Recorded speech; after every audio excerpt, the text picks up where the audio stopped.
జూబ్లీహిల్స్ ఉప ఎన్నిక కోసం పగడ్బందీ ఏర్పాట్లు చేశామన్నారు హైదరాబాద్ జిల్లా ఎన్నికల అధికారి అర్వీ కన్నన్. పోలింగ్ విధుల్లో సుమారు 3000 మంది సిబ్బంది పాల్గొంటున్నారని, డ్రోన్లతో తొలిసారిగా నిఘా పెడుతున్నామని అన్నారు.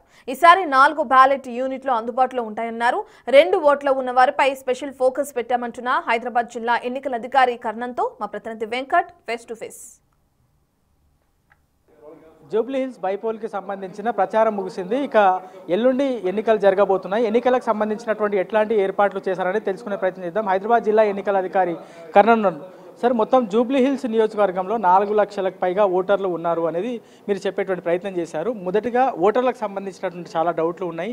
అవి ఎంతవరకు క్లియర్ అయ్యాయి సార్? ఇప్పుడు చాలామంది ఒక్క ఇంట్లో 1000 ఓటర్లు ఉన్నారు, 500 ఓటర్లు ఉన్నారని చెప్తున్నారు. అదన్నీ అబద్ధం. అంతమంది ఎక్కడ లేదు.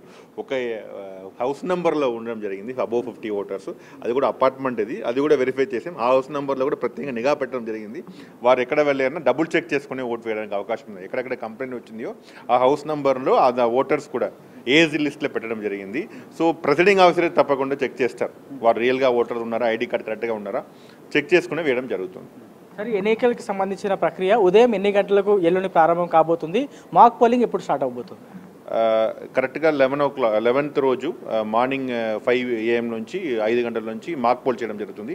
7 AM నుంచి 7 గంటల నుంచి ఎలక్షన్ పోలింగ్ ప్రాసెస్ స్టార్ట్ అవుతుంది. 6 గంటల వరకు, సాయంత్రం 6 గంటల వరకు పోలింగ్ కొనసాగడానికి అవకాశం ఉంటాయి.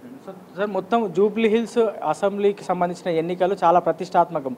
ఆల్ పొలిటికల్ పార్టీస్తో పాటు జనాలు చూస్తున్నారు.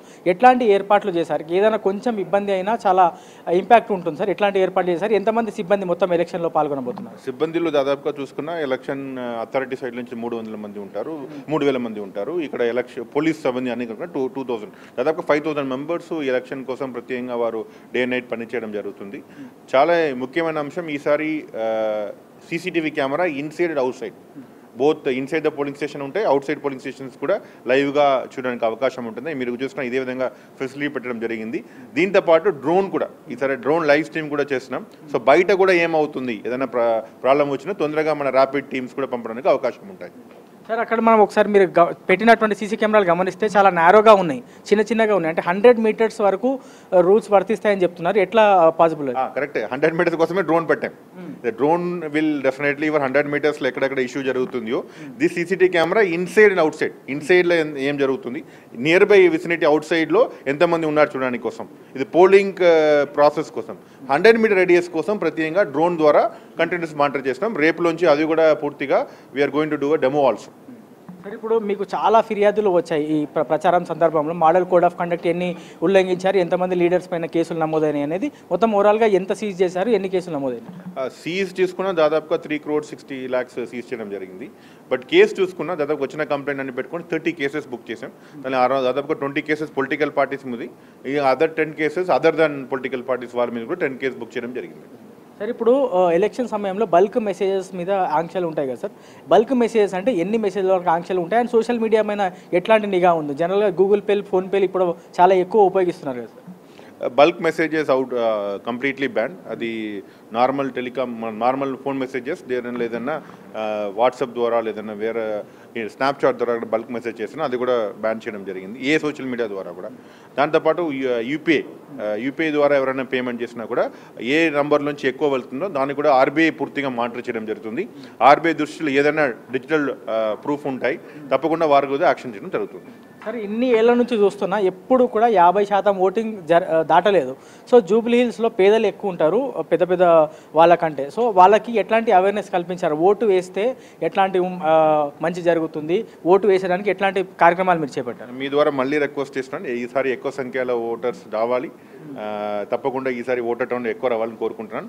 ఈసారి కాన్ఫిడెంట్గా ఉన్నాం, ఎక్కువ సంఖ్యలో ఓటర్ వచ్చి వెళ్ళడానికి అవకాశం ఉంది. Thank you. సార్, ఇంకోటి, అక్కడ సెల్ ఫోన్స్ తీసుకెళ్ళడానికి కొంత ఇబ్బందులు ఉంటాయి, అవన్నీ చాలా వరకు డౌట్స్ ఉంటాయి. అక్కడ ఓటింగ్ వచ్చినటువంటి వాళ్ళు ఏమేమి తీసుకురావాలి? ఓటర్ కార్డు కొంతమంది ఒకటే మాత్రమే తీసుకొస్తారు, ఇంకేం తీసుకురారు. వాళ్ళతో పాటు సెల్ ఫోన్లకు సంబంధించిన. సో మీరు అడిగిన మంచి విలువైన క్వశ్చన్. ఇప్పుడు ఈసారి ఓటర్ అసిస్టెన్స్ బూత్లో మొబైల్ కౌంటర్ కూడా పెడుతున్నాం.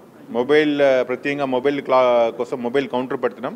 దాంతోపాటు వారు ప్రత్యేకంగా ఎపిక్ కార్డు తీసుకురావాలి. Voter information slip is not ID card, EPIC card తీసుకురావాలి. ఎపిక్ కార్డు లేదన్నా టోల్ other ID cards, Aadhaar card, passbook, passport, PAN card, లేదన్నా గవర్నమెంట్ ఇచ్చిన వేరే ఇచ్చిన ఐడి కార్డు, డ్రైవింగ్ లైసెన్సు ఏదైనా తీసుకొచ్చినా వారిని ఆలోచన జరుగుతుంది. బట్ తప్పకుండా వారు ఐడి కార్డు తీసుకుని రావాలి, అప్పుడే ఓటు వేయడానికి అవకాశం ఉన్నాయి.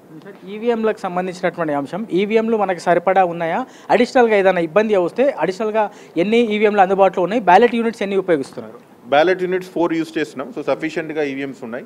అన్ని 407 పోలింగ్ స్టేషన్స్కు ప్రత్యేకంగా ఈవీఎంస్ రేపు డిస్ట్రిబ్యూట్ చేయడం జరుగుతుంది. ప్రతి ఒక్క సెక్టర్ ఆఫీసర్స్ దగ్గర ఎక్స్ట్రా ఈవీఎంస్ కూడా ఎక్కడన్నా ప్రాబ్లం వచ్చినా, మాల్ ఫంక్షన్గా అయినా దాన్ని కూడా రీప్లేస్ చేయడానికి ప్రతి ఒక్క సెక్టర్ ఆఫీస్ దగ్గర 38 సెక్టర్ ఆఫీసర్స్ ఉన్నారు. ప్రతి ఒక్కరి దగ్గర మినిమం 2-3 ఈవీఎంస్ రెగ్యులర్గా ఉంటుంది. ఆరో దగ్గర సెపరేట్గా ఈవీఎంస్ ఉంటుంది. సో ఈవీఎం స్మాల్ ఫంక్షన్ అయినా కూడా వితిన్ హాఫ్ అన్ అవర్ వెళ్ళి అది కూడా సార్ట్అవుట్ చేయడానికి అవకాశం ఉంటాయి. సిబ్బంది మొత్తం దాదాపుగా 3000 మంది అన్నారు సార్. అంత పెద్ద నంబర్లు ఉన్నటువంటి సిబ్బంది అందరికీ కూడా ట్రైనింగ్లు అన్ని కంప్లీట్ అయ్యాయి. ట్రైనింగ్ 2 సారి కంప్లీట్ చేయడం జరిగింది. సో అన్ని పోలీస్ అఫీషియల్స్కి జరిగింది, అదేవిధంగా పోలింగ్ అఫీషియల్స్ కూడా చేయడం జరిగింది. అందరం రెడీగా ఉన్నారు. 10th and 11th ప్రశాంత వాతావరణంలో ఎలక్షన్ పోతుంది అని జూబ్లీహిల్స్ ఓటర్లకి ఏం చెప్పదలుచుకున్నారు? కోట్ల విజయభాస్కర్ స్టేడియం ద్వారా అక్కడ రేపు డిస్ట్రిబ్యూట్ చేయడం జరుగుతుంది. రేపు ఈవినింగ్ లోపల వారు కన్సర్న్ పోలింగ్ స్టేషన్స్కు వెళ్ళడం జరుగుతుంది. మీ ద్వారా రిక్వెస్ట్ చేసిన ఒకటే, ఈసారి ఎక్కువ సంఖ్యలో వచ్చి ఓటు వేయాలని కోరుకుంటున్నాను. Thank you. సో ఓవరాల్గా జూబ్లీహిల్స్ అసెంబ్లీ కాన్స్టిట్యున్సీకి సంబంధించిన ఎన్నికలకి పూర్తి ఏర్పాట్లను పూర్తి చేశామని చెప్తున్నారు. దాదాపుగా 407 పోలింగ్ స్టేషన్స్ దగ్గర ఓటింగ్ జరగబోతుంది. అన్ని ఏర్పాట్లను కూడా చేశామని చెప్తున్నారు. జనాలందరూ కూడా ఖచ్చితంగా వచ్చి ఓటు హక్కుని వినియోగించుకోవాలి అనేటువంటి అంశం చెప్తున్నారు. గతంలో ఎప్పుడు కూడా 50% ఓటింగ్ కన్నా ఎక్కువ కాలేదు. సో ఈసారి ఎక్కువ ఓటింగ్ శాతం నమోదయ్యే విధంగా ప్రయత్నాలు చేశాం.